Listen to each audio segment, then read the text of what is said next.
Nosotros con Nicasio vamos a dar este artículo de Podravsky, que ya lo habíamos visto, está con Rumni también, pero Podravsky ya lo habíamos mencionado varias veces en las clases. Eh, lo que ellos hacen, bueno, es de 2017, o sea, es bastante reciente, y lo que ellos hacen más que nada es analizar, hacer un análisis transcriptómico del ARN materno, ¿no? De los peces, específicamente de Austrofundulus limneus. No sé si se dice así, limneus, pero Sí, está está. bien, está correcto. Limneus. Claro, lo que ellos quieren analizar en realidad es estudiar esos productos maternos, ¿no? Que también en clase en algunos momentos se mencionó que pueden intervenir o no en la entrada o salida de las diapausas, que de hecho son esenciales en los primeros estadios del desarrollo, ¿no? Hasta que se activa el genoma del propio embrión, son el ARN materno principalmente lo que regula cómo se va dando ese desarrollo. Entonces, nada, esto es una imagen más o menos para ver cómo es el ciclo, cómo es el ciclo de desarrollo de este pececito que se encuentra en Venezuela. Esta especie se encuentra en Venezuela, ellos lo obtuvieron de ahí, también de charquitos efímeros que se generan y se secan. Entonces, nada, por eso tienen importancia, por eso los quieren estudiar. Y lo que hay que como remarcar es que ellos quieren estudiarlo en función a la plasticidad fenotípica, o sea, tienen un desarrollo especial. De hecho, yo lo voy a mencionar más adelante, que el hecho nada de esos paros metabólicos que puede tener este pez en función a, por ejemplo, cómo está el ambiente, ¿no? Poder entrar en diapausa 1, 2 y 3, como habíamos visto. También, bueno, este pececito ellos lo consideran importante, lo siguen analizando, también porque es un pez anual y tiene un desarrollo lento en relación al tamaño que tiene un desarrollo plástico. Ellos quieren enfatizar en esto porque pueden tener dos vías alternativas de desarrollo. Por un lado, pueden entrar en diapausa 2, o por el otro, pueden saltearse la diapausa y pueden seguir desarrollándose normalmente, digamos, ¿no? Y eso con la interacción se ve influenciado por la interacción de la programación materna, como se había hablado, y del entorno, la temperatura, la anoxia, los niveles de oxígeno que hay, ¿no? Por ejemplo. Y se vio que los embriones de A. limneus soportan muy bien las condiciones extremas. De hecho, son los embriones que se ha visto que soportan mejor las condiciones extremas. Y es curioso porque, a pesar de estas puntualidades, estas características, tienen un desarrollo que es esencialmente vertebrado, o sea, tienen genéticamente genes y vías, digamos, así, de desarrollo en sí, en lo que sería el componente genético más que nada, que es similar a todos, que es conservado. Entonces ellos quieren analizar a limneus precisamente para ver cómo pudo haber sido ese proceso evolutivo, cómo se llegó a esas distintas variantes plásticas, digamos, que se adaptan bien a cada ambiente.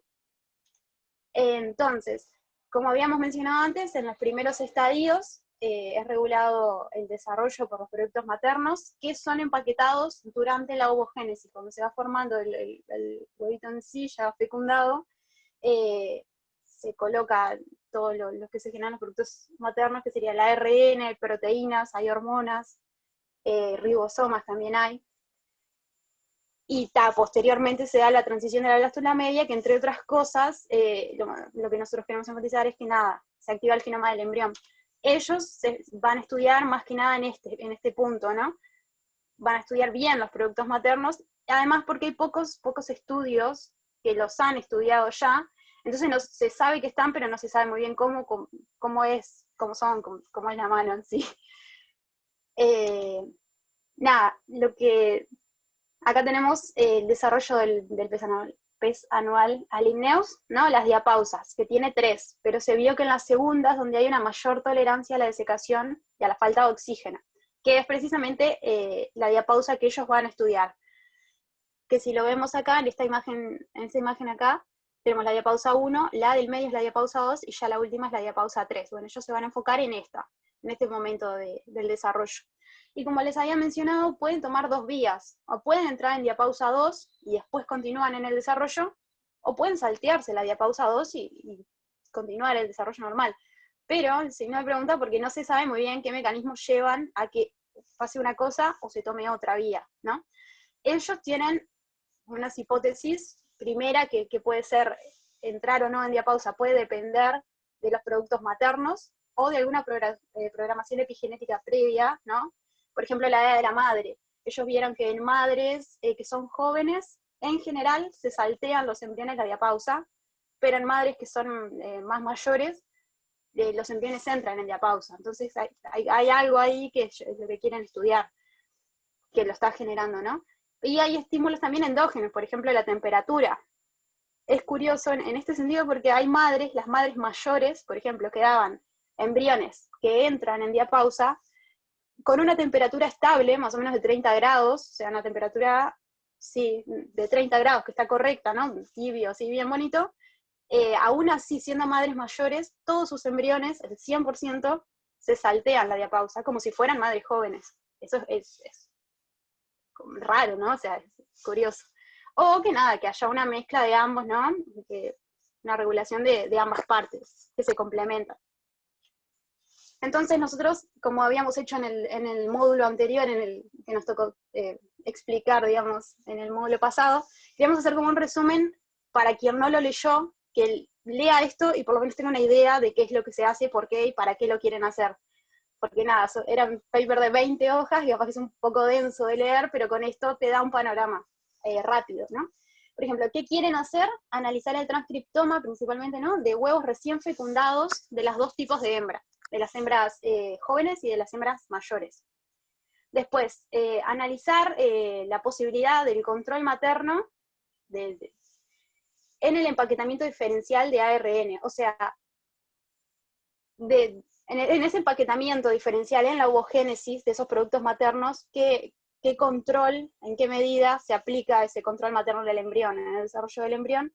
Y hacer un análisis transcriptómico comparativo con, por ejemplo, con Zebrafish, que lo hacen, para ir comparando transcriptómicamente esos transcriptomas de ambos tipos de embriones en dos peces diferentes, ¿no? Uno anual y otro no.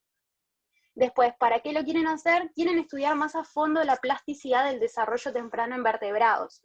Como yo había mencionado antes, lo que ellos hacen, quieren estudiar más que nada la plasticidad, o sea, esa variante al desarrollo vertebrado habitual, ¿no? El desarrollo de los vertebrados en sí está bastante estudiado, y como que los mecanismos generales están vistos. Ellos quieren enfocarse más que nada en estas particularidades, ¿no? ¿Qué lo hace? ¿Por qué hace diferente? ¿Por qué Alimneus es diferente? ¿Qué hay que lo hace distinto?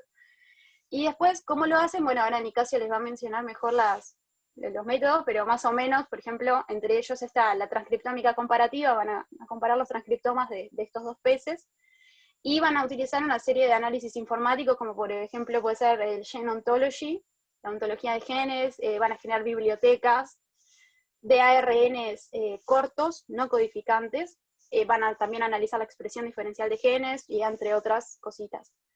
Si querés te paso ahora a vos, Nicasio, y compartís. Dale. Ah, pará, es una diapositiva, si querés te la paso yo y sigo. Dale, perfecto. No, pará, te toca a vos, te toca a vos, te toca a vos. ¿Me compartiste? Sí, ya, ahí te debería dejar, ¿o no? La transferencia del poder, es eso. Te paso, para que te dice no. Jos. Acá. Ahora sí. Perfecto.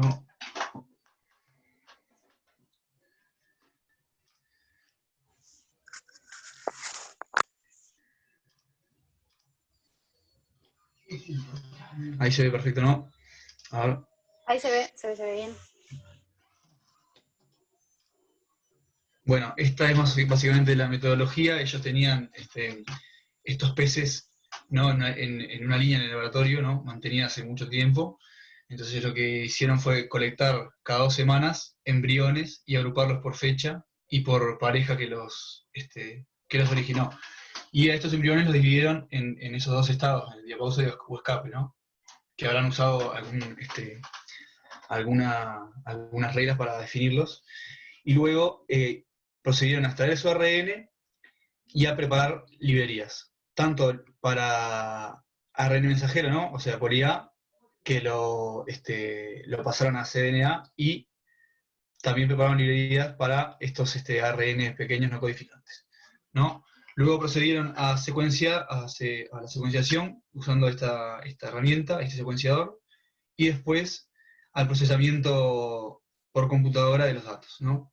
Que básicamente usaron entre distintos software, herramientas y bases de datos para hacer mapeos genéticos, generar datos de conteo, ¿no? Ver la expresión diferencial de genes, determinación del uso de codones diferencial, que más adelante lo voy a explicar, y también análisis Go y transcriptómica comparativa. Eso fue más o menos lo que hicieron. Entonces vamos a los resultados. Entonces, primero analizaron el transcriptoma materno de ARN mensajeros, ¿no?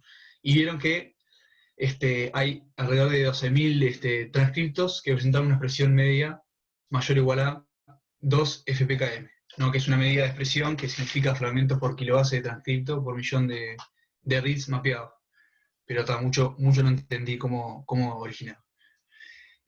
Bueno, y de estos 12.329 transcriptos, los 20 con mayor abundancia descubrieron que codificaban para genes que originaban proteínas nucleares mitocondriales, para RNA ribosomal y para ARN largos no codificantes.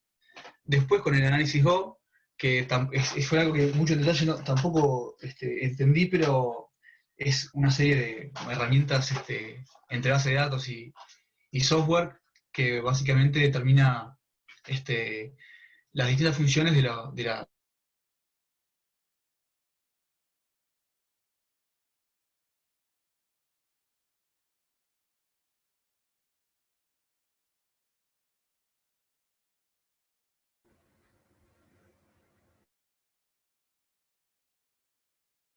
síntesis de ATP y enzimas asociadas a vías de señalización acumuladas con proteínaje. Básicamente en esta tabla es lo que muestran los 20 transcriptos con mayor expresión, ¿no? Medida en FPKM. Bueno, la descripción de cada gen y el tipo.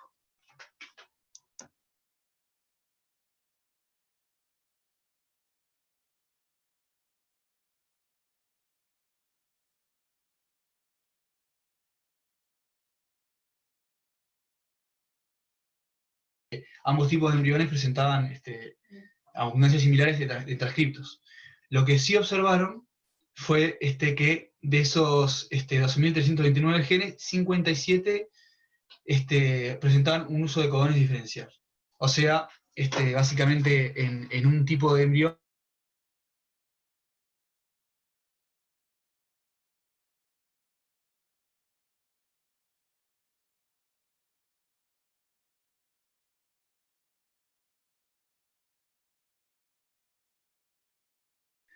y después, con también un análisis Go, vieron que estos genes estos transcriptos con uso de codón diferencial, estaban asociadas a distintas vías, por ejemplo, glucólisis y señalización por insulina, ¿no? Acá se muestran el resto de vías y sus proporciones, y también a una variedad de funciones distintas, ¿no? Enlistadas en esta figura.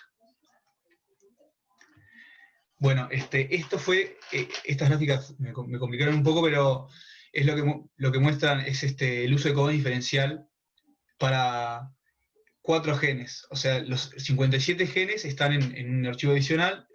Yo quería mostrar 4, queríamos mostrar 4 para más o menos dar un ejemplo de cómo visualizaron el uso de codón diferencial. Entonces, cada gráfico representa a un gen. En el eje de las Y es el número de conteos, y en el eje de las X es el número de codones y también la ubicación en el genoma, ¿no? Entonces, como el eje de las Y está en forma logarítmica, mucho la expresión diferencial de exones no se puede ver. Entonces, para eso colocaron estos gráficos de barras que muestran la expresión media de cada exón. Por ejemplo, en este caso, para este gen, se muestra la expresión media de este exón, y se ve que en naranja, que es para embriones en escape, hay mayor expresión que para embriones en diapausa, ¿no? Para este exón de este gen, ¿no? Entonces, como ejemplo, para ver cómo fue que obtuvieron este tipo de datos. Lo otro que hicieron fue comparar transcriptomas de Alimneus, que eran los datos que han tenido hasta el momento, con transcriptoma de Rerio, que es el pez cebra, que es una de los, de los datos que encontraban en la bibliografía, y vieron que, bueno, de los transcriptomas, 841 transcriptos eran compartidos, o sea, eran ortólogos, y después presentaban un 89 y la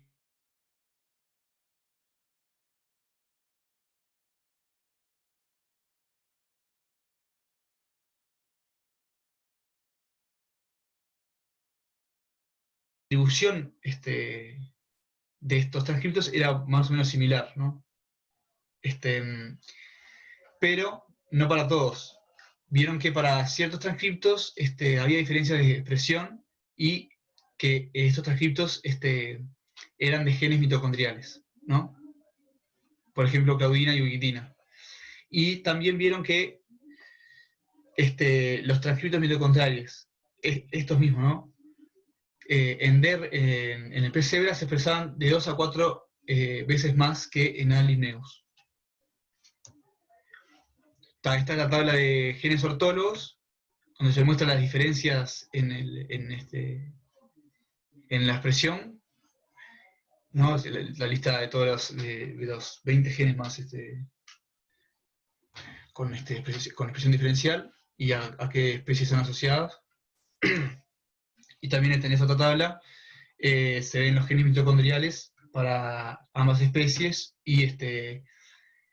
y su ranking, o sea, el orden en abundancia y su expresión.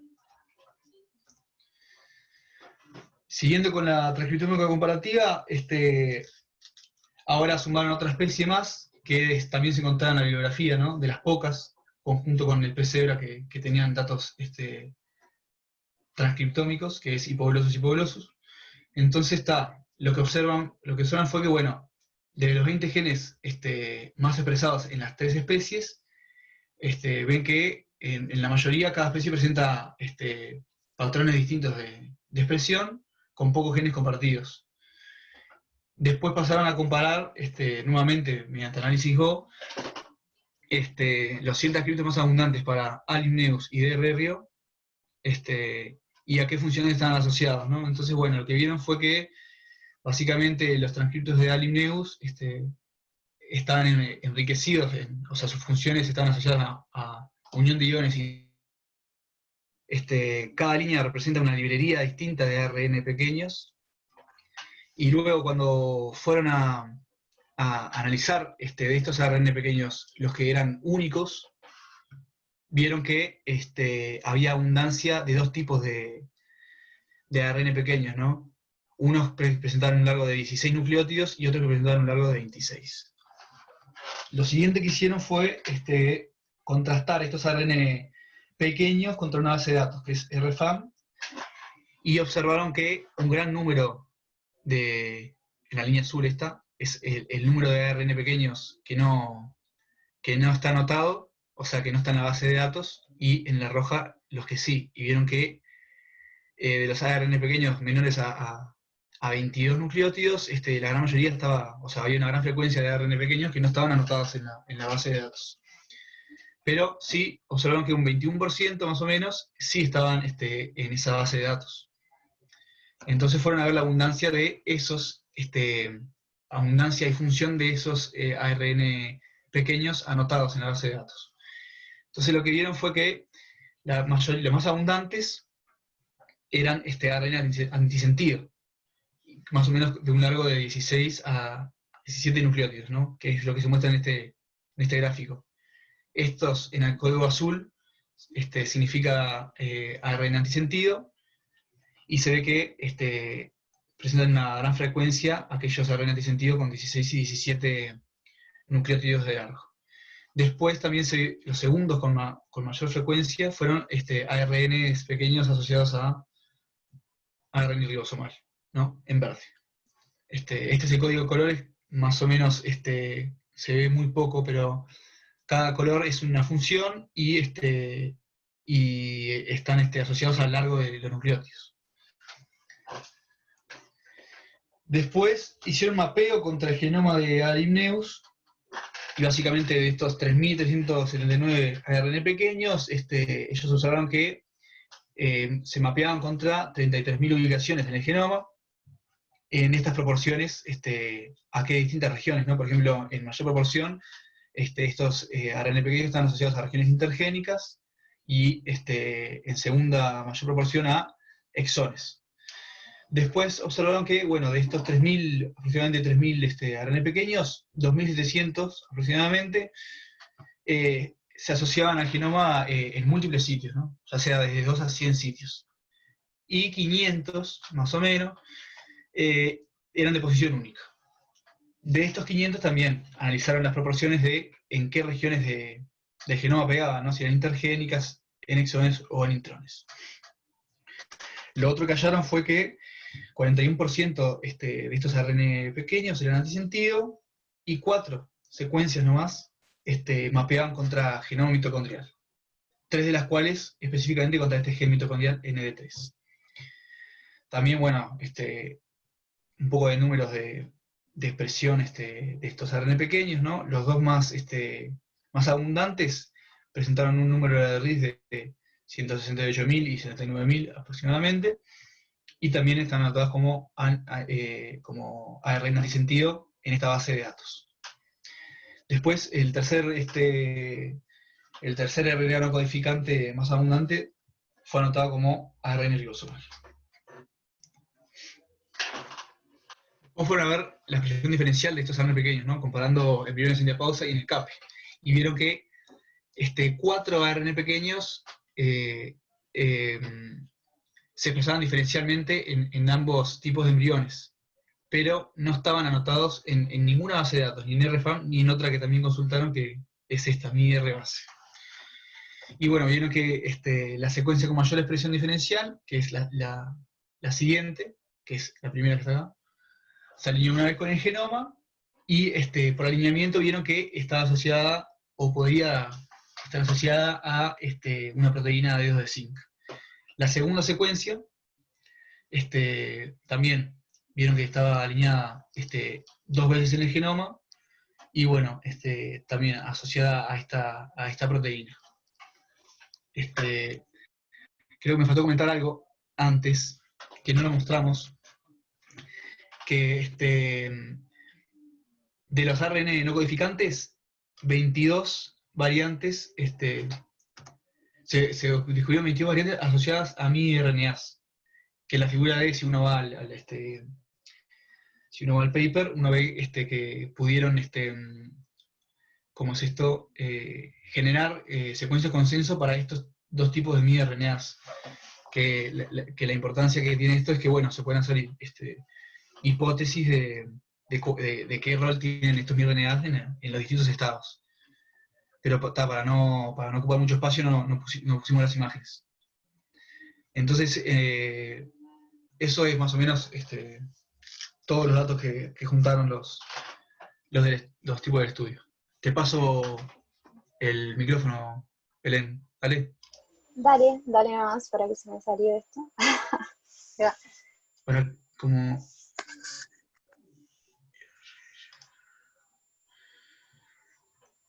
¿te tengo que pasar algo? Sí, anda a mi cámara, no, a la cámara no, a donde dice Belén Mato, 3 puntitos, y dice Make Host, algo así. Perfecto. Bien. ¿Para qué vamos a ir entonces a la discusión? ¿Ven bien ahí? Cualquier cosa me dicen. Bueno, entonces, a partir de todos los resultados que obtuvieron, ¿no?, de todos los análisis, generaron distintas puntualidades que nada, indican que podría, o sea, sugieren cosas, ¿no? Que eso es lo que está bueno de este paper, que además de generar conocimiento, de sumar, digamos, información a las bases de datos que no estaban, también dan pie a próximas investigaciones, como que inducen cosas, entonces vos a partir de eso podrías hacer otra investigación como para esclarecer ese proceso, por ejemplo, ¿no? Entonces, en un primer momento, lo que ellos ven es que los patrones generales en el transcripto del ARN materno, ¿no?, tiene un patrón único en cada especie, tanto en Allimneus como en Zebrafish, ¿no? Que si bien es el desarrollo temprano de los vertebrados es bastante conservado, es bastante puntual, ¿no?, o sea, restringido, que lo que quiere decir, ¿no?, que como habíamos mencionado antes, la expresión génica tiene que ser más o menos similar, ¿no?, los patrones. Bueno, en estas especies, más allá de eso, también se vio que hay particularidades puntuales de cada especie, ¿no? Y eso es un indicio de que la expresión diferencial, como dice acá, y la plasticidad del desarrollo puede verse alterada por los productos maternos, porque más allá de tener los requerimientos, digamos, la expresión génica similar, tienen estas variantes que hacen que el desarrollo también sea variante. Después, en el segundo punto, ellos analizan lo que sería la tolerancia al estrés, vinculan los resultados que obtuvieron con la tolerancia al estrés de Allimneus, ¿no?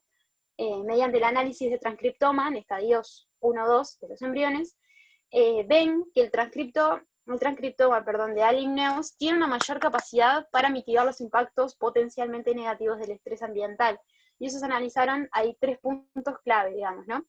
La tolerancia a las altas temperaturas, la tolerancia a la falta de oxígeno, a la anoxia, y la regulación de homeostasis del embrión, ¿no?, para mantenerse bien, digamos.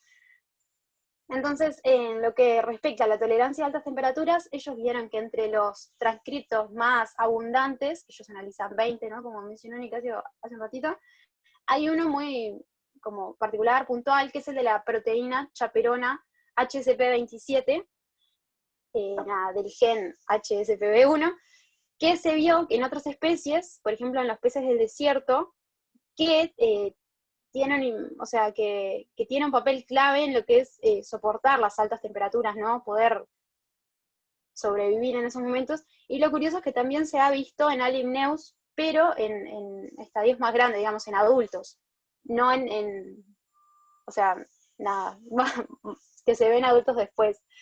Y nada, eso da un indicio de que esta proteína entonces puede también afectar por ese lado y poder ayudar, digamos, ¿no?, a poder mitigar esos efectos negativos.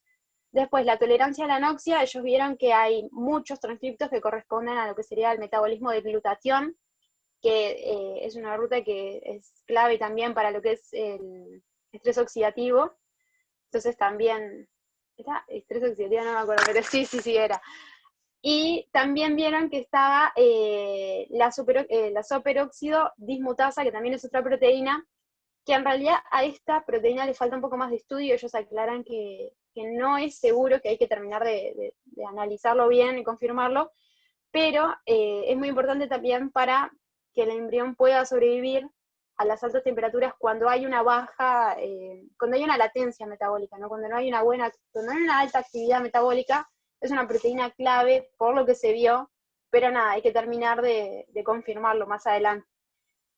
Después, la regulación de la homeostasis, ellos analizan el transcriptoma de MSP, que, lo anoté acá para no decir cualquier cosa, pero es el proteoma mínimo que un organismo necesita para poder soportar el estrés ambiental, ¿no? Entonces ellos analizaron esto y vieron que con Zebrafish ambos embriones tenían más o menos, no tenían mucha diferencia, más o menos los transcriptos eran similares en abundancia y todo. Entonces como que por ese lado no vieron que alterara tanto, pero lo que vieron que era un factor importante fueron los genes mitocondriales, ¿sí? Entonces se vio que era que había mucho más expresión, digamos, de genes mitocondriales en Zebrafish que en Allimneus. Entonces, por ese lado, la expresión mitocondrial tal vez pueda generar esa diferenciación, ¿no?, en lo que va a desarrollar, en cómo se va a desarrollar el desarrollo propio del embrión más adelante. Después, analizaron también esos resultados, los vincularon con la tasa de desarrollo lenta que tiene este organismo, ¿no?, Allimneus. Entonces, ellos sacan determinadas hipótesis de qué podría generar ese desarrollo tan lento. Bueno, por un lado, ellos vieron que de esos 20 transcriptos más abundantes que estaban, vieron que había muchos que eran del ciclo celular, que por lo tanto, asociados al ciclo celular y por lo tanto, asociados a la proliferación celular, ¿no? y vieron que en Alimneus no eran de los más abundantes, por lo menos no en este estadio, en el estadio 1 o 2, digamos, del embrión. Eran mucho más abundantes en zebrafish, que si sabemos continúa su desarrollo, que en Alimneus, que puede entrar en diapausa. Después, como ya había mencionado, el genoma mitocondrial, ¿no? Esta expresión, digamos, diferencial, podría también verse involucrada, ¿no? en el desarrollo lento. Se vio que de los 20 transcriptos más abundantes que se analizaron, 9 en zebrafish correspondían al genoma mitocondrial, digamos. Entonces, y esos 9 no se veían como los más abundantes en Alimneus. Entonces capaz que también puede estar impactando por ese lado. También, como se les había mencionado, los transcriptos de proteínas de los dedos de zinc, ¿no? Los zinc finger protein, la 36 en este caso vieron, que son proteínas que regulan la estabilidad de los ARN mensajeros, y por tanto de la proliferación celular y el progreso del ciclo celular, ¿no? Y se vieron que eran muy abundantes en Alimneus, o sea que tienen muchas proteínas que regulan esa progresión al ciclo, y tiene sentido, ¿no? Porque si queda en una latencia, o sea, como que va de la mano y tiene sentido. Y también vieron los transcriptos de factor de transcripción del Homeobox Nano, que vieron que eran poco abundantes en Alimneus, y en realidad es un regulador crítico también de la progresión del ciclo celular. Entonces, otra vez como que se reafirma otro y otro sobre lo mismo, de que la progresión del ciclo celular está súper regulada en Alimneus en distintos niveles, ¿no? Lo mismo, hay que terminar como que de reconfirmarlo, pero son indicios que nos pueden decir por dónde viene la mano. Después, la regulación del progreso del desarrollo a través de las variantes de splicing alternativo de ARNs mensajeros. Ellos analizaron los transcriptos también de los ARN maternos, y vieron si habían variantes de splicing. En los embriones tempranos se vio que los embriones que entraban en diapausa 2 tenían mayor abundancia de exones, ¿no? Y en estos ARN mensajeros con splicing regulaban varias vías que llevaban también, otra vez, a la proliferación celular. Por ejemplo, también como había mencionado Nicasio hace un ratito, la vía de la insulina IGF. Y esa vía es importante porque se vio que también, o sea, tiene un papel clave en lo que es la entrada de diapausas, ¿no? De C. elegans y de algunos artrópodos. Entonces estaban viendo que IGF capaz que era como una especie de factor universal para regular las entradas a diapausa, pero también es un indicio, como dice acá abajo, hay que terminar de confirmarlo, pero es un indicio de que el splicing alternativo de esos ARN mensajeros puede también influir en qué trayecto va a seguir el desarrollo, si entran en diapausa o no. Después, el transcripto de ARNs pequeños no codificantes, que analizan los transcriptos de ARNs pequeños no codificantes en embriones de pez del estadio 1-2. Y ellos, está bueno porque son los primeros con este artículo que publican este tipo de investigación puntual, ¿no? Se vio que, como también se había mencionado en los resultados, que en abundancia, longitud y secuencia, más o menos eran similares en zebrafish y en Alimneus, pero que los mini ARNs maduros eran mucho más abundantes en zebrafish que en Alimneus. Y esto sugiere que los mini ARNs no son componentes principales de los transcriptos maternos, y por lo tanto la entrada a la diapausa no dependería de ellos en principio, no se sugiere, también habría que volver a confirmarlo, pero nos da un indicio. ¿Y por qué habían analizado los ARNs pequeños no codificantes? Porque son posibles reguladores de los transcriptos maternos. En otros artículos ellos mencionan que se había visto que podían tener esta función potencial, entonces, por eso los analizan. Y después, también analizando esos ARNs pequeños, se vio que los mini ARNs tienen pocas variantes, o sea, son más o menos siempre los mismos, pero son muy abundantes, ¿no? Tienen su función reguladora, que actúan sobre los ARNs mensajeros, y por tanto regulan, ¿no? Actúan también, digamos, regulando la progresión del ciclo celular. Los regulan a medida de, por ejemplo, sería la estabilidad del ARN mensajero, por ejemplo, ¿no? Y no se sabe, esto es una puntualidad que hacen, que no se sabe cuándo ni en dónde van a estar activos los ARNs pequeños no codificantes, pero se sugiere un papel potencial en la alteración de la trayectoria del desarrollo. Y después, por último, las conclusiones, que en un primer punto reportan por primera vez el transcriptoma materno empaquetado de un embrión de pez anual, que tampoco nadie lo había hecho hasta ahora. Los transcriptomas de Alimneus y de Rerio, que serían Zebrafish, si bien tienen muchas similitudes, son más particulares uno que otro, o sea, son distintos, ¿no? Se notan claramente las diferencias, incluso cuando son etapas tempranas del desarrollo, cuando son, digamos, básicamente lo mismo, digamos, son vertebrados ambos, tienen cosas conservadas, aún así tienen sus diferencias grandes. Después, que los embriones de Alimneus tienen una gran cantidad de transcritos de genes que respaldan, como se había mencionado así, las tasas de desarrollo lentas y la tolerancia al estrés, que tiene sentido, ¿no? Porque es específico su estilo de vida, de los lagos temporales, digamos, los charquitos. Que por primera vez también identifican variantes de empalme de ARN mensajero que se empaquetan de manera diferencial en ovocitos de un vertebrado, y que se vinculan con esas trayectorias alternativas al desarrollo, de por ejemplo entrar en diapausa o no. Y por último, el empaquetamiento diferencial de ARN pequeños no codificantes, que sugieren una vez más que puede tener un importante papel en la regulación de este trayecto del desarrollo. Y por acá terminamos. Bueno, muy bien, aplauso. Sí, era un artículo bastante complejo, ¿no? En cuanto a metodología y en cuanto a la cantidad de información que contenía, ¿verdad? Sí, salado. Y, sí, estaba. Así que bueno, felicitaciones por la presentación, muy clara. Gracias. No sé si quieren, hacemos algunas puntualizaciones, no sé, Nico, vos si querías decir algo. Primero que nada, o sea, que Tavio lo englobaron muy bien y si bien, como decían, es extenso y complejo en varios elementos, estuvo muy bien presentado. Bien. Capaz, Nico, que podemos aclarar eso que no quedó claro del FPKM y el análisis GO, que a Nicasio le quedó un poco colgado, porque claro, al no haber estado en el taller de la vez pasada, capaz que... claro, o sea, justamente son, digamos, dentro de los artículos que tenían para elegir, este venía bárbaro para ser de intermediario en lo que fue el taller que propusimos, ¿sí?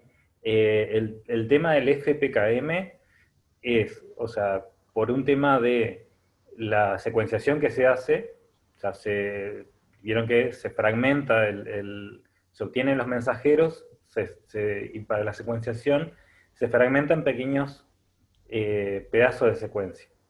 El FPKM es un índice de la cantidad de fragmentos, que son los reads, que se pegan a la referencia, a cada transcripto de la referencia. ¿Sí? Está normalizado también por el largo del fragmento, y básicamente es una medida de nivel de expresión.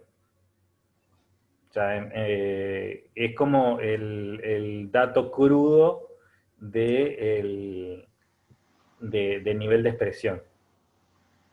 O sea, en las planillas, o sea, de repente el viernes nos conectamos y les muestro un poco el programa que vengo utilizando principalmente para los análisis de transcriptoma, pero básicamente es justamente una de las medidas que tienen para analizar el nivel de expresión, que está normalizado por el largo del transcripto de referencia y tiene también un control interno, justo el FPKM. No, yo vengo usando el RPKM, pero es similar. Por los análisis GEO, justamente es lo que tenían para meterse ustedes. los análisis de categorías, y que está bastante explicado en el video del taller, y tal, que es en lo que tienen que incursionar para el tema de, o sea, para obtener resultados para el próximo viernes, ¿sí? Son categorías, como resumen, son las categorías que les asignan a cada tipo de gen.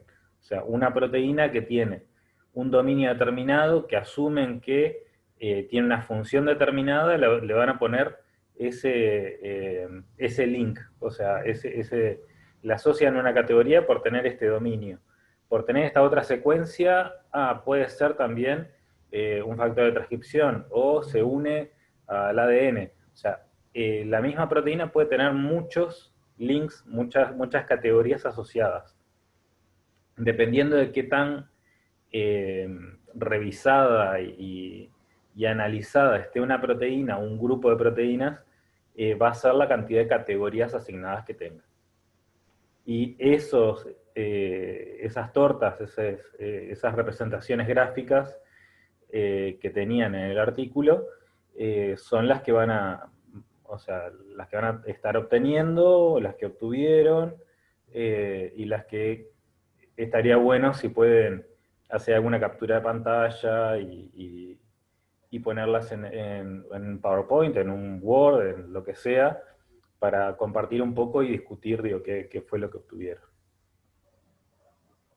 Pero básicamente es eso, te genera, claro, vos le das tu información de todas las secuencias que tenés, y esos programas, como el Panther, que fue el que usamos básicamente, pero hay otros, te lo clasifican en distintas categorías dependiendo de las características que tienen esas secuencias, que a su vez ya fueron anotadas y demás, ya tienen ciertos códigos, ¿no? Pero que uno básicamente, ustedes lo vieron en este artículo, generan listas que uno en el fondo, ¿qué sabés? ¿Qué es eso? ¿No? Entonces está bueno porque estos programas lo que hacen es, te los ponen en distintas categorías como para ir un poco disecando a ver de qué estamos hablando, de qué categoría es, si son factores de transcripción, si es determinada vía de yo qué sé, de lo que sea. Entonces ahí uno puede ir como de a poquito generando más información y viendo hacia dónde va, porque si no son listas de secuencias y cuestiones que uno se pierde ahí en eso, ¿no? Básicamente es un poco eso. Es ir disecando. Aparte, o sea, usan software, que sé que voy a tener que ver el taller, así me pongo a tiro, pero usan software y también contrastan con base de datos, ¿no? Claro, o algo, claro. pues está, perfecto. Sí. Es que el software ya tiene integrado base de datos y las categorías de un montón de... O sea, vos lo ves, digo, como una pantallita, digo, que le tirás una lista, y de esa lista te aparecen gráficas, digo, pero atrás de eso, digo, tiene miles de comparaciones, digo, que las está haciendo en el momento, te las saca súper rápido, digo, pero tiene su proceso aparte. Claro. Pero lo bueno además es que vos, por ejemplo, tenés una lista de proteínas, la proteína Pepito, no importa que se llame Pepito, uno no va a saber qué es, pero el programa analiza esa secuencia como tal, y si encuentra determinadas cuestiones que la puede clasificar como un factor de transcripción, te lo va a meter dentro de la categoría factor de transcripción. Entonces vos vas, mirá, Pepito, un factor de transcripción. ¿Entendés? O sea, el propio programa te va clasificando por criterios muy robustos todo lo que vos tenés en subcategorías dentro de eso. Pero está bueno porque te da la seguridad también de que, bueno, lo que estás viendo ahí realmente tiene una base estadística que tiene un soporte robusto, ¿no? Por eso está bueno, por lo menos para ir teniendo una idea de en qué estás nadando, porque es un mar de información ahí que bueno, que hay que ver cómo uno empieza a trabajar con eso, ¿no? ¿Alguna cosa más que les haya llamado la atención del artículo? Yo quiero hacer dos puntualizaciones. Una, que ustedes en la presentación ponían codones como sinónimo de exones, y no es lo mismo. Ojo ahí. Fíjense después, chequen y cámbienlo para ustedes para que les quede bien. Porque un exón es la parte codificante de un gen que puede ser distinto dependiendo del procesamiento alternativo. Y un codón, recuerden que son las 3 bases que van a dar un aminoácido particular en la proteína.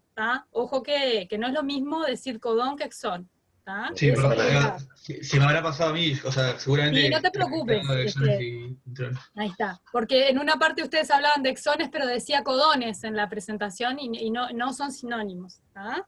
Después, otra puntualización es que dentro de lo que decía genes mitocondriales, entre paréntesis decía, ejemplo, claudinas y ubiquitina. Esos no son genes mitocondriales, hablaba de que están los genes mitocondriales por un lado y otro tipo de genes que se expresaban, pero la claudina, por ejemplo, es una proteína de uniones celulares, y la ubiquitina que tiene que ver con degradación, ¿tá? Pero eso no está codificado en el genoma mitocondrial, ¿sí? Fíjense que eso también estaba en la presentación, arréglenlo para que les quede correcto ¿cómo es? La presentación. Después lo otro sobre las proteínas de dedos de zinc, que me parece que lo dijeron al revés, que había poco en Astrofundulus ligneus y mucho en daño rerio. En realidad es al revés, esas proteínas de dedos de zinc que codifican para degradación de ARNs mensajeros están más aumentadas en las de Astrofundulus ligneus, porque tienen que ver algunas de ellas con quiesencia, inducen quiesencia. Entonces, ahí fíjense, hay mucha información, por eso les digo, es demasiada información, pero le hago estas puntualizaciones para que les quede bien correcta ustedes después lo cambian ahí en el PowerPoint de ustedes, ¿está? Y otra cosa que les quería comentar, un detallecito, que las especies siempre van escritas en cursiva. Cada vez que nombren a Limneus, eso tiene que ir en cursiva, se los van a corregir en sus trabajos de tesis, en las presentaciones de póster, ¿no? En todas esas cosas, que está bueno, si ya lo pueden ir en las conclusiones está en cursiva, pero era tanto después que no me dio el tiempo, digamos, para... No se preocupen, yo se los menciono para que ya todo. Quédense tranquilos, que esto es lo que les decía, estamos acá todos aprendiendo y nada, es para aportar, ¿sí? Nada más recuerden eso.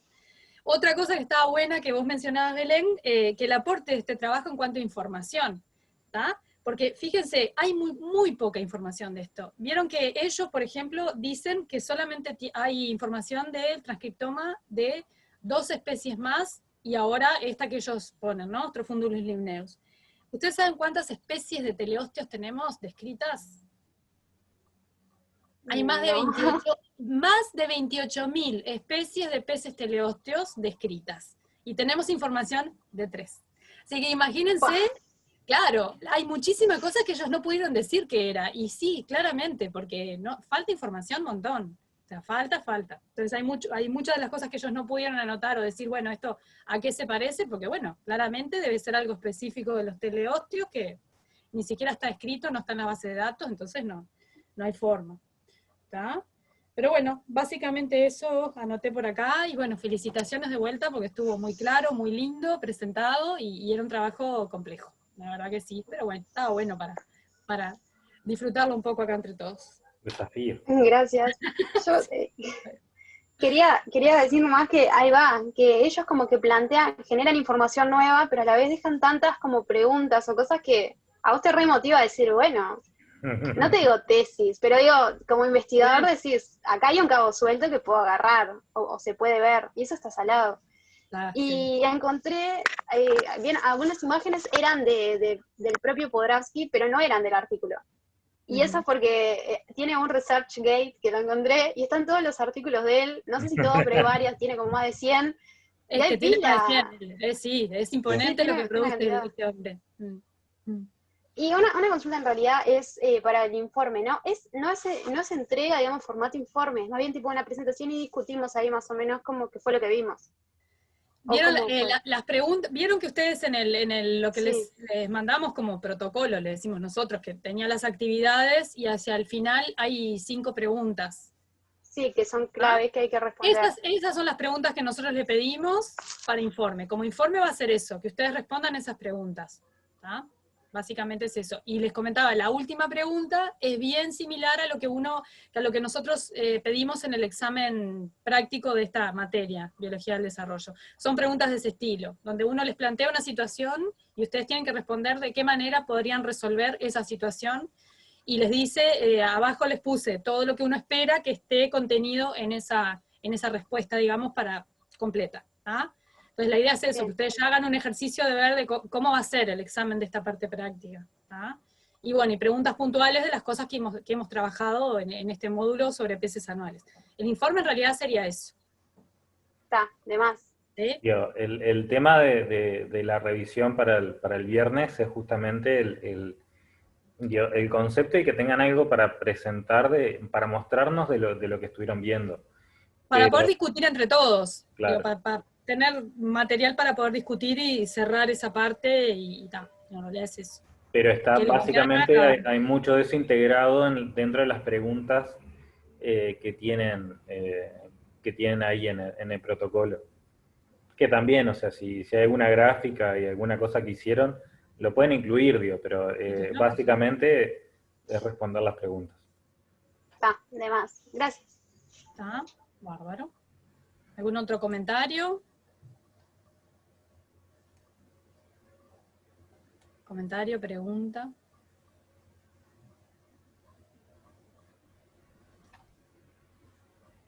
Bueno, ¿quieren pasar al otro entonces? Sí, dale, arrancamos nosotros. No sé Bueno. quién está de hospedador ahora, para que me deje compartir. Ay, capaz que Belén. Me parece que quedó Belén, ¿no? Sí, ahí va, le pasa a Francisco. ¿Llega la posta? Está, perfecto. Digo, yo tengo algunos detalles, pero los retomamos en el viernes. Del artículo, más que de la presentación. Bueno.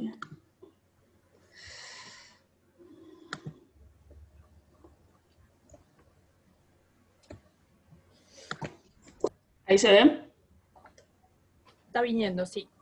Ahí. Bien, Ahí perfecto. se ve bien, sí. Genial.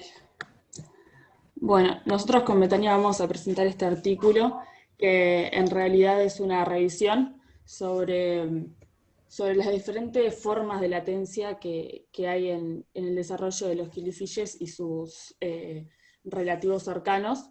Es un artículo de Martin y Podravsky, que son dos investigadores que trabajan en universidades de Estados Unidos, y este artículo fue publicado en 2017, así que, como dijo Belén, en su artículo es bastante reciente, pero es una revisión de estos conceptos de formas de latencia.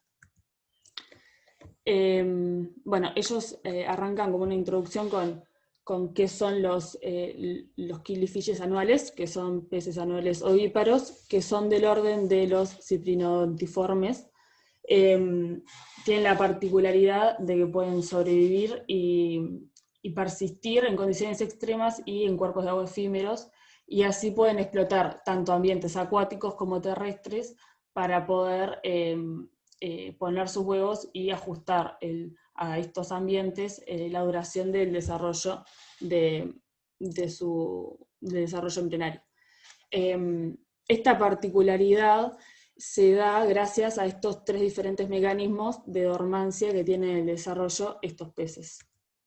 Entonces, las tres formas de latencia que ellos van a describir y que se encuentran en los killifish anuales son la diapausa, que está la diapausa 1, 2 y 3, la quiescencia y el retraso en la eclosión. En torno a estos tres conceptos en realidad hay una gran confusión y muchas veces se toman como estas tres definiciones, estos tres términos como sinónimos. Ellos mencionan un artículo de 2015 donde tomaban estos tres artículos, a estas tres formas como sinónimos, y en parte también fue por eso que los motivó a hacer esta revisión sobre las definiciones. En realidad, o sea, las tres formas de latencia comparten similitudes, como ahí dice, son todas formas de detención del desarrollo desde una perspectiva fisiológica, y es probable, porque todavía, o sea, no se sabe con certeza, de que son importantes para poder sobrevivir en estas condiciones extremas. Pero en realidad a nivel fisiológico y molecular son distintos, o sea, por debajo de todo esto no tienen los mismos mecanismos. Bueno, como decía antes, los objetivos son revisar cuáles son los caracteres únicos de estas tres formas de desarrollo, y esto lo hacen para poder definir mejor la naturaleza de cada uno de estos retrasos en el contexto de la supervivencia en los entornos estos que son duros y a veces imprescindibles, y en los que prosperan estos killifish anuales y sus parientes cercanos. Bien, entonces, como todos sabemos, la mayoría de los peces dependen completamente del ambiente acuático para poder desarrollar la vida, pero hay un pequeño número de linajes que pueden explotar tanto los ambientes terrestres como aéreos para poner sus huevos y poder desarrollarse. Los que han tenido más éxito son los que nombraba en la primera diapositiva, que son los ciprinodontiformes, que espero que se diga así, no sé. Sí, está correcto, ciprinodontiformes. Muy bien. Los embriones de la mayoría de estos grupos pueden sobrevivir a exposiciones aéreas a cortos y a veces a largo plazo en las condiciones ambientales adecuadas. Entonces, este desarrollo en un entorno terrestre proporciona una serie de beneficios, pero en realidad también les trae desafíos importantes. Y bueno, los principales beneficios son poder escapar de depredación acuática y mayor disponibilidad de oxígeno. Esto es importante debido al intercambio aéreo de gases que apoya el intenso metabolismo aeróbico que tiene la mayoría de estas especies para poder completar su desarrollo. Y bueno, los desafíos más importantes son el riesgo de desecación y el riesgo de eclosionar en un entorno no acuático. Después existen dos estrategias básicas que explican ellos para este desarrollo en un entorno no terrestre. Por un lado es esconder huevos en lugares terrestres húmedos que tienen cambios regulares o previsibles en el nivel de agua, por ejemplo, fluctuaciones de mareas o inundaciones estacionales. Esta estrategia evita la predación o condiciones desfavorables en condiciones acuáticas y, por ejemplo, ellos ponen algunos ejemplos que son la hipoxia, o sea, la reducción de oxígeno, o la anoxia, que es la ausencia de oxígeno, la presencia del sulfuro de hidrógeno, o condiciones altamente fluctuantes que no son beneficiosas para los peces. Y nada, los peces que utilizan esta estrategia aprovechan estos cambios regulares para poder depositar los huevos en zonas terrestres húmedas. Y ellos explican que o sea, cuando lo explican en el escenario de las mareas, que por lo general una vez que los embriones son depositados, están listos para eclosionar en el siguiente ciclo de inundación, que vendría a ser de 2 semanas a 1 mes después de que fueron puestos. Y la segunda estrategia que ellos ponen para este desarrollo en un entorno terrestre es la de enterrar los huevos en un sustrato de estanques temporales, y esto eventualmente conduce a una existencia terrestre una vez que el estanque se secó. En esta estrategia lo que sucede es que se detiene el desarrollo durante varios meses, que es en la estación seca, y esta estrategia es casi exclusivamente de los killifish anuales. En realidad hay que aclarar que en los dos escenarios los embriones tienen que lidiar con la existencia de un entorno terrestre y la necesidad asociada del intercambio aéreo de gases. Esto muchas veces aumenta el riesgo de desecación y también, pero por otro lado, aumenta la disponibilidad de oxígeno, que ellos igual aclaran que muchas veces los huevos, al estar enterrados en suelos arcillosos, esto puede limitar el intercambio de oxígeno, aunque el suelo esté seco. Bueno, y ellos también dicen que las estrategias, o sea, la vida y el tiempo de supervivencia de estos peces que tienen fuera del agua son diferentes en estas dos estrategias. Entonces, los mecanismos fisiológicos y moleculares que están por debajo de estas estrategias son diferentes. Entonces, también es lo que apoya un poco su objetivo de aclarar cuáles son los diferentes mecanismos de latencia que hay. Bueno, ahora voy a presentar un poco los 3 tipos, pero después vamos a desarrollarlos un poco más. Los tres son la quiescencia, la diapausa y la eclosión retrasada. La quiescencia, primero que es una forma de inactividad animal, se produce en respuesta directa a condiciones ambientales que no favorecen el crecimiento o que no favorecen la supervivencia del animal. Por ejemplo, bueno, ya lo nombré, pero algunas de estas condiciones son que no haya oxígeno, que no haya agua, o la exposición a temperaturas extremas o la salinidad. Bueno, es rápidamente inducible y también es rápidamente reversible. Es reversible típicamente cuando cesan estas condiciones que no son favorables, ellos ya salen de la quiescencia. Y bueno, se puede entrar en un estado de quiescencia casi en cualquier momento del desarrollo, dado que estas condiciones son externas al embrión. Entonces, no. Después está la diapausa embrionaria, que es una forma de inactividad preventiva. El embrión entra en este estado de tensión de desarrollo y de presión metabólica antes de que aparezcan las condiciones desfavorables. Se requiere, en diferencia de la quiescencia, se requiere días o incluso semanas para poder inducirse. La entrada está más bien impulsada por mecanismos internos, como el cambio en la expresión génica del embrión. También, bueno, la liberación, o sea, la salida de esta latencia se retrasa típicamente durante un periodo de tiempo o hasta que las condiciones ambientales fuera del embrión, digamos, rompan esa latencia y permitan que se reanude el desarrollo activo. Y esta diapausa se puede clasificar en dos, o no sé si se clasifica o hay dos formas de diapausa, pero son la diapausa obligatoria y la facultativa. La obligatoria se ha visto que, o sea, es la que se produce siempre en la misma etapa del desarrollo, siempre en cada generación, y es independiente de las condiciones ambientales, y la facultativa es la que ocurre en respuesta a las señales ambientales que estas inducen el programa de diapausa dentro del embrión. También decir que tanto la diapausa como la quiescencia en realidad son formas de criptobiosis, que es un estado de latencia que se asocia frecuentemente con un metabolismo reducido y con una mayor tolerancia a condiciones extremas. Y luego está la eclosión retrasada, que esto es un retraso en la transición desde la vida embrionaria a la vida larvaria. Puede estar o no asociado a un retraso significativo en la progresión del desarrollo.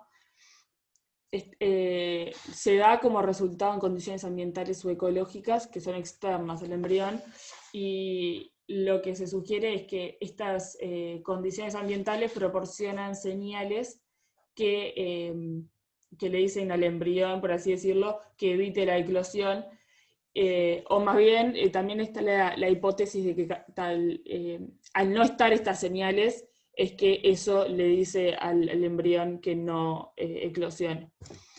Bueno, en algunos casos el desarrollo se detiene o se hace más lento, pero en otros casos continúa. Eso se ha visto que depende del embrión. Pero lo que sí nos asocia es a una depresión metabólica profunda, aunque a veces la tasa metabólica se puede reducir dependiendo de la hidratación en la que se encuentra el embrión. Bien, entonces ahora sí vamos a empezar con cada uno de los tipos, más en profundidad, por así decirlo. La quiescencia se ha estudiado más ampliamente solo en respuesta a la anoxia, en Astrofundulus limneus, que bueno, es un killifish anual del norte de Sudamérica. No especificaba de qué país ni nada, solamente del norte de Sudamérica. Lo que se ha visto es que los embriones de todas las etapas de esta especie responden, cuando están en anoxia, responden, por un lado, deteniendo inmediatamente el desarrollo embrionario, reducen en gran medida o totalmente la actividad cardíaca, y las células se detienen en la fase G0 o G1. Entonces, desde una perspectiva metabólica, lo que sucede cuando estos embriones están en anoxia es que los niveles de ATP caen en picada. Se ha visto que enseguida que están estas condiciones se reduce totalmente los niveles de ATP y se inducen las vías anaeróbicas. Y estas vías lo que conducen es a una acumulación de lactato, alanina, succinato y otros producto de las vías anabólicas. Y luego, cuando estos embriones, estando en anoxia, se reoxigenan, los niveles de ATP se reponen y la actividad metabólica y cardíaca aumenta. Esto vieron que sucede en unas pocas horas y nada, como les da la pauta de que la aquiescencia es reversible rápidamente. Entonces, ellos lo que dicen es que esta inactividad inducida por la anoxia probablemente es fundamental para la supervivencia de los embriones que se depositan en sustratos de estanques de arcilla, que son extremadamente hipóxicos o anóxicos durante la temporada de lluvia y la mayoría de la estación seca. En el artículo nombran un estudio que se hizo en killifish no anuales, en donde se vio que la deshidratación podía retrasar el desarrollo en condiciones de laboratorio. Estos embriones habían sido expuestos a condiciones de deshidratación al final del desarrollo y vieron que sucedía algo similar a la diapausa 3 en los killifish anuales. Y estos killifish no anuales en deshidratación pudieron sobrevivir un mes sin mortalidad, no desarrollaron nada adicional y tampoco eclosionaron. Pero en realidad no se tiene muy en cuenta este estudio porque la muestra era pequeña y no había patrones consistentes en muchas especies, entonces como que no se puede tomar como referencia esto. Pero igualmente ellos dicen que cuando los embriones de Astrofundules nimneus se exponen a condiciones de hidratación, esto no induce un estado de inactividad, pero sí reduce sustancialmente la tasa de desarrollo. Y esto en realidad es sorprendente, considerando que la anoxia sí induce una aquiescencia en esta misma especie, mientras que la condición de deshidratación no. Bueno, sí, sigo te yo. comparto Sí. a vos, así. Sí. Creo que me tenés que hacer Sí. host también. Ahí, ahora sí.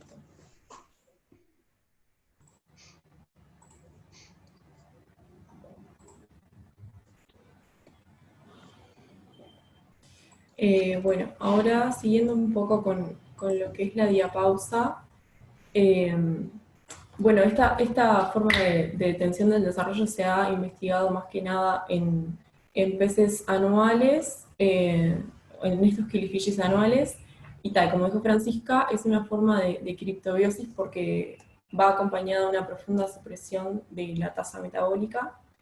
La diapausa también se considera una adaptación estacional porque la extensión del desarrollo y la supervivencia durante este estadio deben soportarse generalmente durante un largo periodo de tiempo, alcanzando muchos meses. Se ha visto que la diapausa puede ocurrir en 3 etapas embrionarias distintas, clasificándose así la diapausa 1, 2 y 3. La diapausa 1 y 2 se propone que generalmente son facultativas en muchas especies, y la diapausa 3 se propone que es una forma obligatoria. En realidad esto es como medio controversial o relativo, porque cualquier etapa de diapausa puede ser obligatoria en un linaje y facultativa en otro. La escasez de estudios, más que nada en los ambientes naturales, en realidad hacen que esto no sea tan fácil de decir, de determinar cuál sería facultativa y cuál sería diapausa obligada. Acá se ve la imagen de un pez de otro pez que no hablamos todavía, que también tiene estos estadios de diapausa. Bueno, Pará, Betania, la diapausa... disculpa que Sí. te hago una aclaración, porque estos peces que están ahí, si bien tienen una diapausa, la diapausa que tiene no es igual a la descrita en peces anuales. En el caso de peces anuales es esto que tú pusiste ahí, ¿te acordás? Diapausa 1, que era en aquella fase de dispersión, diapausa 2, que era Sí. en el estadio de somite medio, cuando el embrión ya tenía unos cuantos somites y algo de organización a nivel cefálico, y diapausa 3 cuando el embrión ya estaba prontito para eclosionar. ¿Tá? En el caso de estos peces, la diapausa es post-eclosión. Ya en realidad está como raro. Yo fui a buscar el artículo original de esto para ver exactamente de qué estábamos hablando, porque estaba un poquito entreverado en este artículo que ustedes están Sí, analizando. como que no, No explica bien, queda parece no lo explica, enreda, sí. parece que estos bichos tuvieran el mismo tipo de diapausa que los anuales y no es así. Esto es post-eclosión, es decir, ya deberíamos estar hablando de una larvita, si querés. Es un embrión que ya eclosionó y que ahí puede entrar en un estadio de diapausa. Por eso es diferente de lo que pasa en peces anuales con esa diapausa 1, 2 y 3 establecidas dentro de lo que es el embrión en su corion, digamos, ¿no? Todavía no eclosionado. Sí, sí. ¿Se entiende? Ahí la diferencia. Está, sí, perfecto. Dale, eso, Sí, perdón. eso no está tan especificado en el artículo. Está. Bueno, sigo. Entonces, en estos peces en los killifish anuales, la diapausa se hace, se lleva a cabo con dos propósitos que en realidad no son excluyentes uno del otro. El primero de los propósitos es en realidad para extender el tiempo del desarrollo cuando no hay agua a disposición, y esto puede ir de 8 a 9 meses en condiciones típicas, y en condiciones extremas en realidad se puede extender a más o menos un año. Y después, los embriones en diapausa, la otra razón por la que se da la diapausa es porque en este estadio los embriones soportan condiciones que serían letales o muy desfavorables para peces adultos, y por lo tanto, si se dieran cuando los peces son adultos, la especie no sobreviviría. Entonces, es un método para sobrevivir en esas condiciones de hábitat extremadamente duras. Poblaciones permanentes no podrían hacerlo. En cuanto a la diapausa 1, que acá tenemos una imagen de en qué estadio del embrión se da durante la dispersión y regregación de las blastómeras que hemos hablado, que esto ocurre muy temprano en el desarrollo, luego de la finalización de la epibolia. La detención en la diapausa 1 no es inmediata, son procesos que ya se vienen dando de días a semanas antes, y se da específicamente cuando los embriones llegan a esta etapa y alcanzan toda la morfología adecuada. Se dice que esto más que nada es una diapausa y no una quiescencia, porque las señales en el tiempo se dan mucho antes de que el embrión entre en esta detención del desarrollo. Eso es lo que lo hace diapausa y no quiescencia.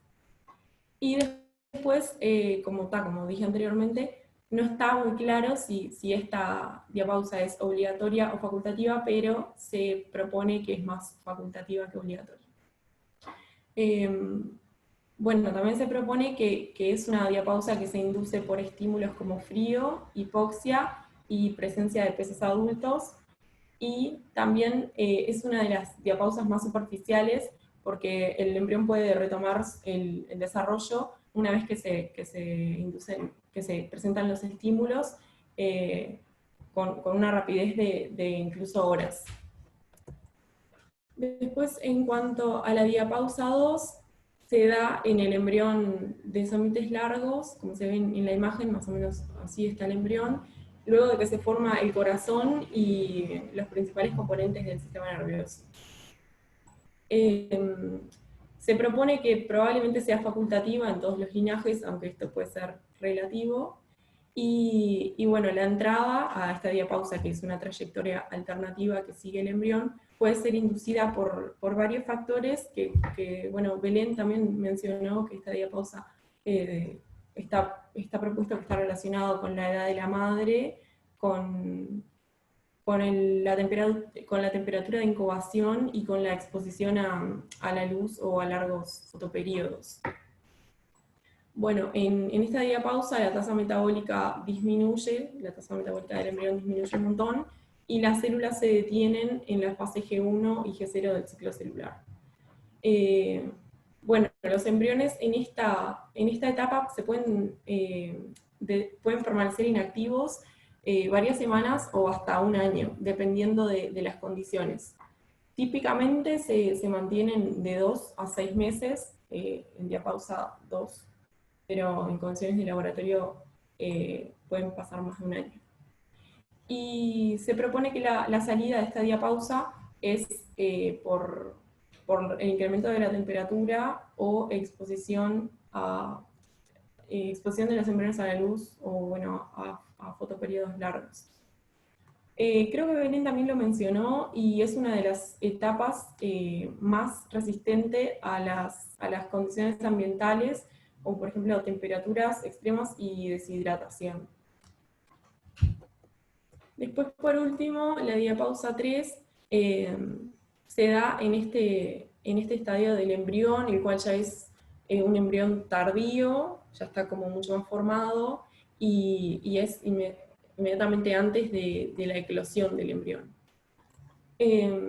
También, como en todas las diapausas que hemos visto, los embriones reducen mucho su tasa metabólica, incluso llegando a alcanzar menos del 15% de la tasa metabólica máxima, de la tasa metabólica máxima del embrión cuando está en desarrollo. También se ha notado que la frecuencia cardíaca se reduce un montón en estos embriones, y lo que sucede en esta diapausa es que cuando los embriones se colocan en el agua, la eclosión puede suceder o no. Si no sucede, los embriones se secan, digamos, y posteriormente, si se los pone en agua, pueden eclosionar normalmente. Se plantea también que la hipoxia es una de las principales señales para que los embriones puedan romper esta diapausa y eclosionar. Y bueno, hablando un poco de lo que es la diapausa, se puede decir que en general no es un estado estático. Si bien la morfología del embrión no se ve cambiada, sí hay procesos bioquímicos que bueno, no son tan fáciles de notar, que sí cambian y se conocen como, o sea, se puede hacer una distinción que el embrión está en una etapa de desarrollo de diapausa, o sea, diferente a lo que sería normalmente. Acá en el artículo se mostraba estas gráficas, que acá se puede ver que en diapausa 2, por ejemplo, el embrión, esto es la variación de la frecuencia cardíaca, perdón, que no lo dije. En la diapausa 2 se ve que la frecuencia cardíaca casi que no varía, pero en la diapausa 3, ya sea 25 o 30 grados, se ven grandes variaciones de la frecuencia cardíaca del embrión, y se propone que estos embriones, cuando están en diapausa 3, se mueven entre estados de tensión metabólica profunda y también como un estado de tensión metabólica superficial, donde bueno, se ven estos cambios de frecuencia cardíaca, y se hace una comparación de lo que pasa con algunos mamíferos pequeños cuando hibernan, que tienen como estos dos estados, profundo y superficial. Bueno, la tercera forma de detención del desarrollo es la eclosión retrasada o bueno, incubación extendida. Esto es una plasticidad que se da en el momento de la eclosión de los individuos, y lo que se busca es, lo que los individuos buscan es como hacer coincidir esa transición entre embrión y larva con las señales ecológicas o ambientales más propicias para el embrión o más adecuadas. Se ha visto que es un mecanismo muy extendido entre los peces, más que nada entre estos peces que incuban sus huevos en la tierra.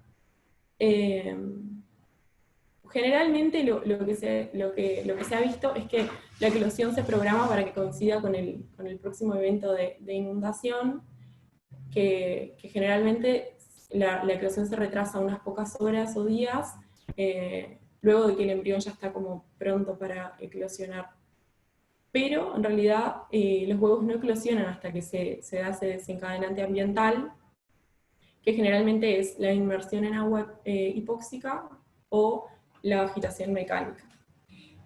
También se ha visto que si no existe ningún tipo de esos estímulos, los embriones no eclosionan y mueren dentro del huevo.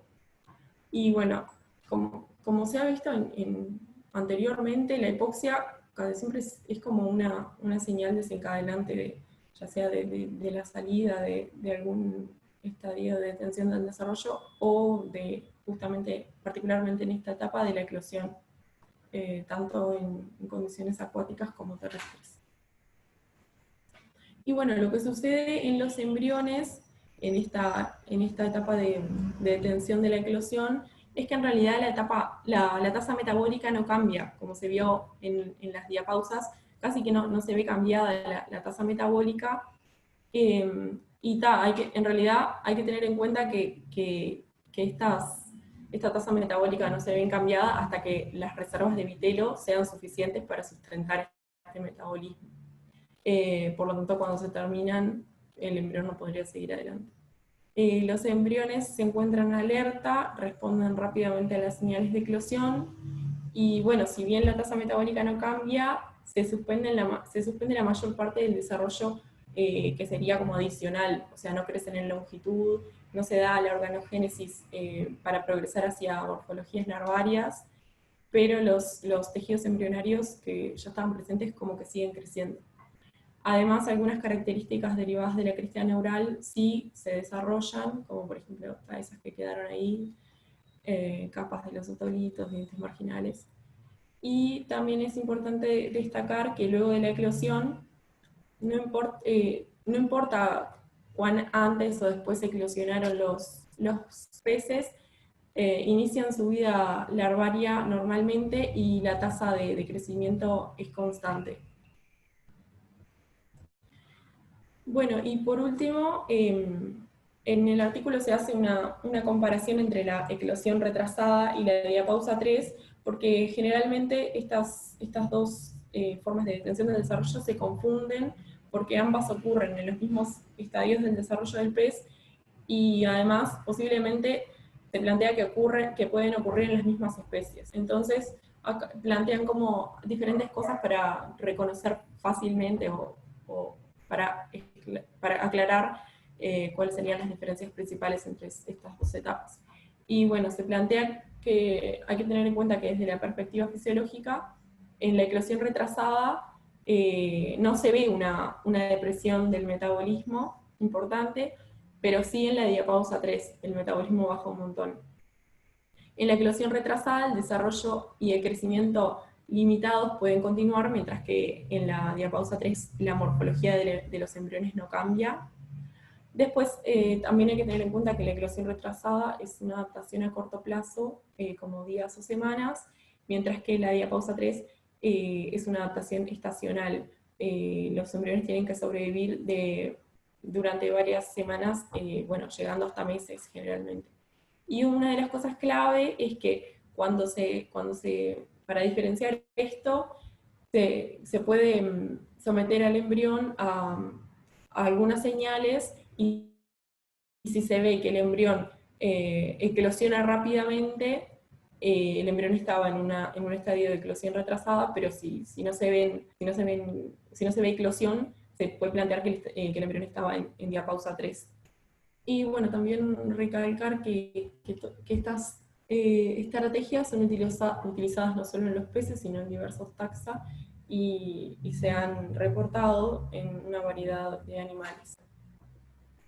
Acá tenemos una tabla que compara rápidamente diferentes características claves de la aquiescencia, la diapausa y la eclosión. Y no sé, capaz que destacar alguna de las cosas, como por ejemplo la tasa metabólica baja y extremadamente baja en diapausa y quiescencia, mientras que en eclosión retrasada se mantiene casi normal o un poco deprimida. Y bueno, también esto va de la mano con la severidad de detención del desarrollo, que en la quiescencia en la diapausa es completa y en la eclosión no. Y bueno, después algunas otras cuestiones que capaz que después les pueden mirar, porque si no nos extendemos mucho, pero está buena esa tabla que la muestran en el artículo. Y bueno, después las conclusiones a las que llegan los autores son que la latencia metabólica y estos retrasos en el desarrollo son mecanismos que se producen normalmente en los animales para poder escapar de estos ambientes adversos y para sincronizar etapas críticas de crecimiento y el desarrollo con estos ambientes para que se den en las condiciones más favorables. Como se vio en estos jellyfishes anuales, existen varios tipos de dormancia metabólica y todos esos tipos de dormancia están invertidos en las etapas embrionarias, no luego de que eclosionan los individuos. Es importante destacar que estas especies, este tipo de peces, muestran muchas habilidades para extender la incubación o para detener el desarrollo, mientras que otras especies de peces no. También hacen énfasis en la parte de la comparación entre la eclosión retrasada y la diapausa 3, y es importante destacar que en el estado de eclosión retrasada los organismos pueden mantenerse menos tiempo y pueden sobrevivir a condiciones menos extremas que cuando los organismos están en diapausa 3. Bueno, más o menos eso, y destacar que faltan muchos estudios para seguir aclarando todo esto de las características de los diferentes mecanismos de detención del desarrollo, no solo en estos peces, sino que en otros peces no anuales, e incluso en otros taxones. Eso sería el fin. Muy bien. Bueno. Muchas gracias, chicas. Muy lindo presentado. Bueno, ¿vieron por qué les parece que es súper importante tener claro estos conceptos? A ver. O sea, si es quiescencia, si es diapausa, si estamos dentro de diapausa, ¿cuál diapausa? No es lo mismo la 1, la 2, la 3. Si es retraso en la eclosión. ¿Por qué es importante tener claro con qué estamos trabajando?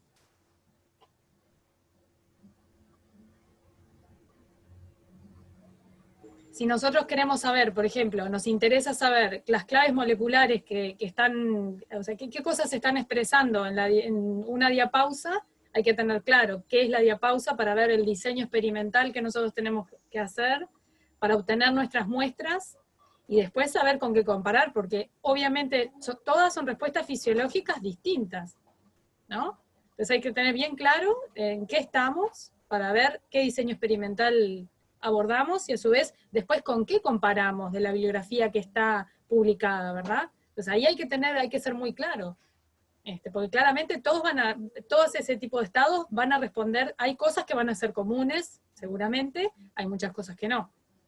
Pero como punto 1, tener claro de qué estamos hablando, qué proceso fisiológico tiene la especie que me interesa a mí trabajar, o en el estadio que pretendo trabajar, tenerlo bien definido en ese sentido. No es lo mismo una cosa que la otra.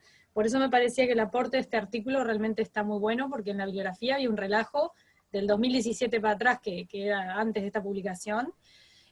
Mucha gente estaba trabajando con peces que eran ciprinodontiformes, pero que no eran anuales, pues los querían meter como anuales, porque el tema de anualidad y diapausa vende, en términos de conseguir financiación para proyectos, por ejemplo. Entonces querían meter, como que estaban en diapausa 3, embriones que no, realmente era un retraso en la eclosión. Claramente ustedes ven las características de una y otra, y no tiene nada que ver. Pero hablaban y de hecho esos artículos están, y hablan de diapausa 3 en especies que no son anuales. O sea, lo que ahí le está pasando al embrión es eso, es un retraso de la eclosión. Pero son procesos fisiológicos distintos. Entonces, ahí hay que tener claro en qué estamos parados, ¿no? La verdad que no es trivial. Está buenísimo en ese sentido, que te resume bien y al hacer un review busca toda la bibliografía que hay y queda muy claro cuáles son las características de cada detención. Ahí va. Ahora sí no van a poder pasar más gato por liebre, no va más. A partir del 2017 ya tenemos claro qué es y qué no es. Eso está bueno. Ojo, como todo review también es una interpretación y digo, si bien es una revisión de mucha bibliografía, siempre hay un aporte por parte de del que está haciendo el artículo, digamos, a su parecer, de acuerdo a lo que estoy analizando, digo, cuál es mi opinión. O sea, y te Su lleva visión. hacia una opinión. Digo, en este caso, nosotros coincidimos mucho con este review, con esta presentación, y hasta llegamos a interactuar un poquito, digo, en las discusiones digo, tras bambalinas de este artículo.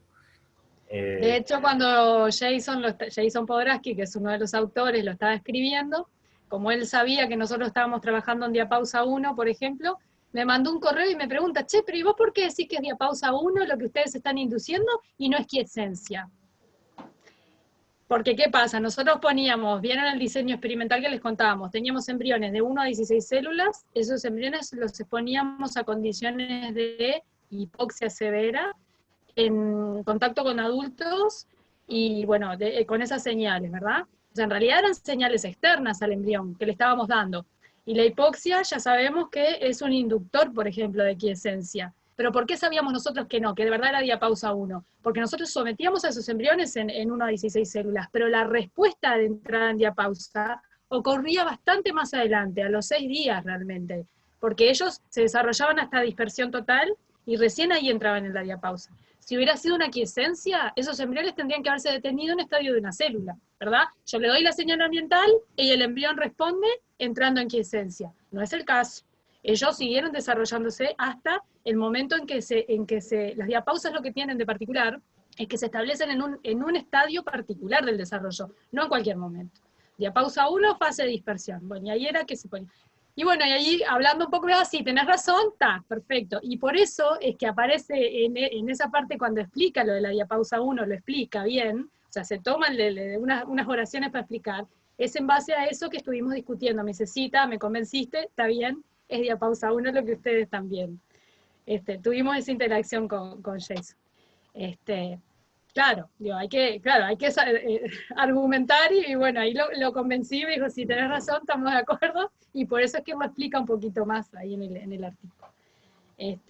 Otro punto interesante, diapausa facultativa, diapausa obligatoria. ¿Qué les parece? Acuérdense lo que les contamos en la clase, ¿no? Facultativa, ellos dicen la diapausa 1 seguramente es facultativa, ¿por qué? Porque acuérdense que todo lo que hay en bibliografía es todo en base a trabajos de laboratorio, donde se cultivan los embriones en condiciones más o menos óptimas, digamos, y a 25 grados la gran mayoría de especies de peces anuales que se analizan no entran en diapausa 1. Pero los trabajos de campo, tanto del doctor Mates Polasi, que trabaja con los africanos y ha hecho todo un relevamiento en el campo de africano, y ha venido a colaborar con nosotros, y acá también hicimos muestreos, tanto de especies que viven en el oeste como en el este de nuestro país, ¿qué encontramos? Que cuando hay agua en el charco, todos los embriones están detenidos en diapausa 1. Entonces, obligatorio o facultativa, depende de qué. Para las especies en la naturaleza, la diapausa no es obligatoria, punto, no hay chance. En el laboratorio puede llegar a ser facultativa, pero en la naturaleza, o sea, es totalmente obligatoria. ¿tá? Entonces, bueno, ahí también, Sí, un poquito pensar en justamente. eso. Diapausa 2 lo mismo, ellos dicen, puede llegar a ser, lo más probable es que sea facultativa. En el campo siempre que el charco ya está, no que tenemos agua, pero el sustrato está bien, bien mojado, la gran mayoría de los embriones, diapausados. O sea que en la naturaleza esas 2 diapausas pasan o pasan, y bueno, y la tercera también. O sea, de hecho la tercera es la que menos vimos en las condiciones que estuvimos trabajando.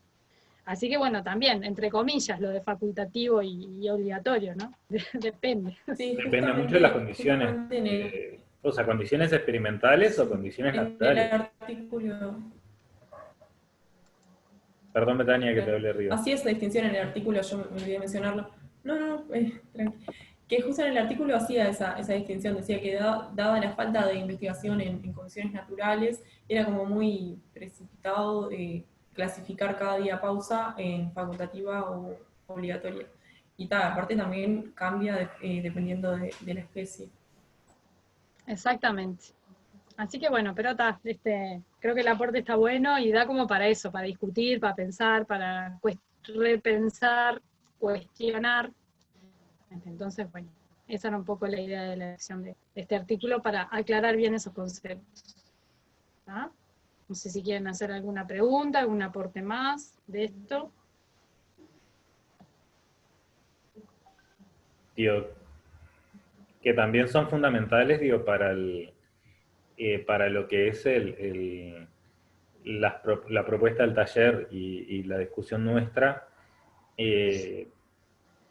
justamente le da las bases para ver, digo, qué elementos les van a parecer interesantes a nivel, una interpretación biológica de lo que estén buscando. Digo, ¿qué tal? Digo, si no había ninguna duda o comentario del artículo o sea, preguntarles en sí, digo, si se estuvieron enfrentando un poco al desafío y cómo vienen y cómo ven si van a necesitar alguna mano antes del viernes. O sea, como propuesta también, o sea, conectarnos un ratito antes el viernes Para una consulta, porque hay que presentarlo el viernes que viene. Yo había entendido cuando leí o sea, en lo que subieron de taller, que era una semana después de que terminaba el módulo.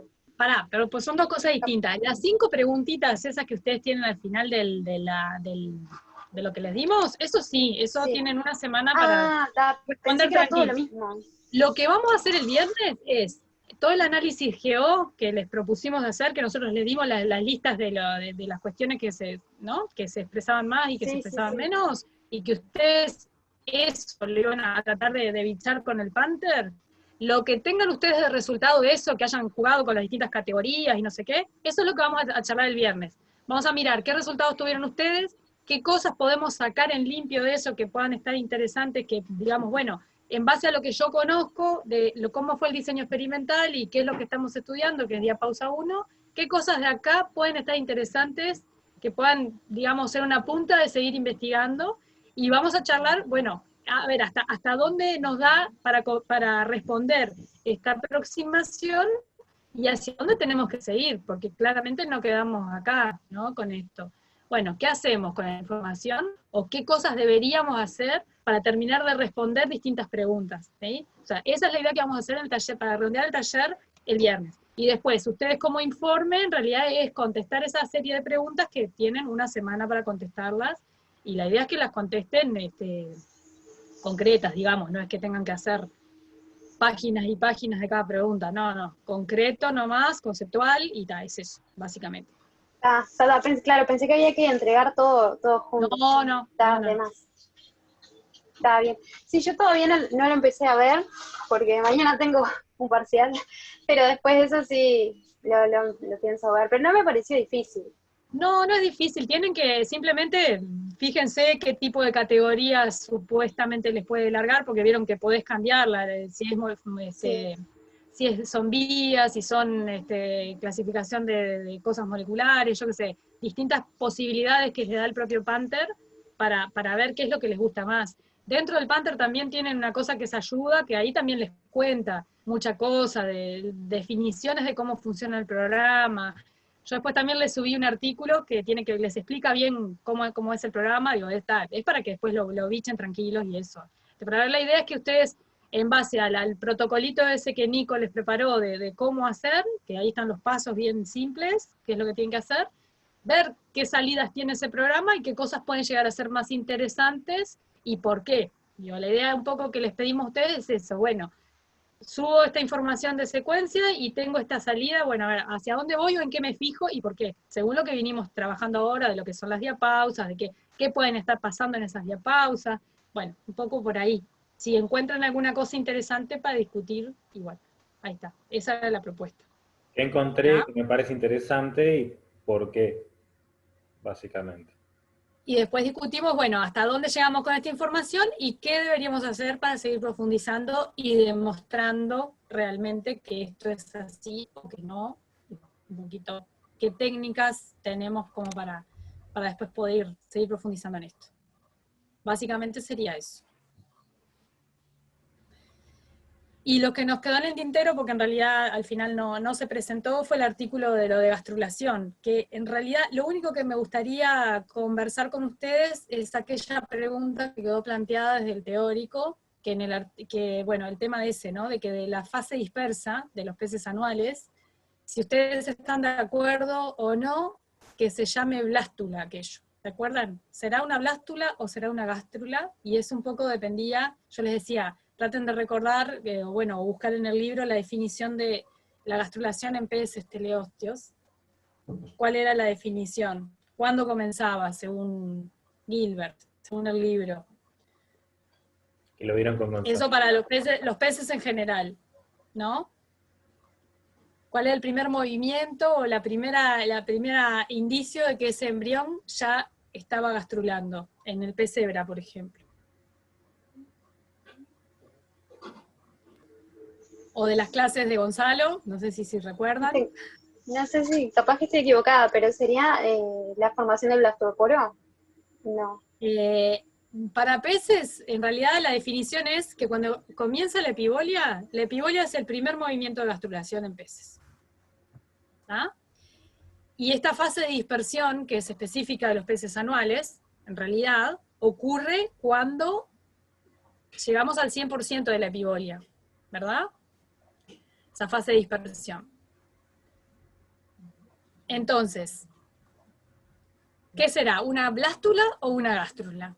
Ese embrión con la fase de dispersión, o sea, es 100% de epibolia. ¿Es una blástula o es una gástrula? Según esta definición. Si ya completó la epibolia. Pero sería una gástrula, porque la epibolia ya había comenzado. Sí, estamos totalmente de acuerdo.